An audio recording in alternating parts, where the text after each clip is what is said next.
இன்றைக்கி நம்ம 7 பொருட்களை வச்சு சுக்காதி சூர்ணம் எப்படி செய்யலாம் அப்படிங்கிறத பார்க்கலாம். இந்த சுக்காதி சூர்ணம் எதுக்காக அப்படின்னா, வெள்ளை காலம், அதாவது சாதாரணமாக பித்தவாந்தி நம்ம கேள்விப்பட்டிருப்போம். மஞ்சள் வாந்தி வர்றது பித்தவாந்தி. இது நம்ம குடிக்கிற தண்ணி மாதிரியே இருக்கும். வெள்ளை கலர்லேயே வாந்தி வரும், அடிக்கடி கொமட்டும், கூட இருமலும் இருக்கும், பசியே இருக்காது. ஸோ இந்த வெள்ளை காலத்துக்கு இந்த பயன்படக்கூடிய சுக்காதி சூர்ணத்தை எப்படி செய்யலாம் அப்படிங்கிறத இந்த வீடியோவில் பார்க்கலாம். வணக்கம், நான் உங்கள் சித்த மருத்துவர் மெல்வின். இந்த சுக்காதி சூர்ணத்தில் சேரக்கூடிய பொருட்கள் என்ன அப்படின்னு பார்த்தோம்னா, சுக்கு, மிளகு, திப்பிலி, ஓமம், ஜீரகம், கருஞ்சீரகம். இந்த 6 பொருட்களையுமே 30 கிராம் வச்சு எடுத்துங்க.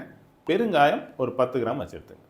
இது எல்லாத்தையுமே இளவருப்பாக வறுத்து பவுடராக்கி சேர்த்துட்டிங்க அப்படின்னா சுக்காதி சூர்ணம் ரெடி. இதில் இருந்து 1 கிராம் எடுத்து காலையிலையும் நைட்டும் சாப்பாட்டுக்கு அப்புறம் தேனில் மிக்ஸ் பண்ணி சாப்பிடணும்.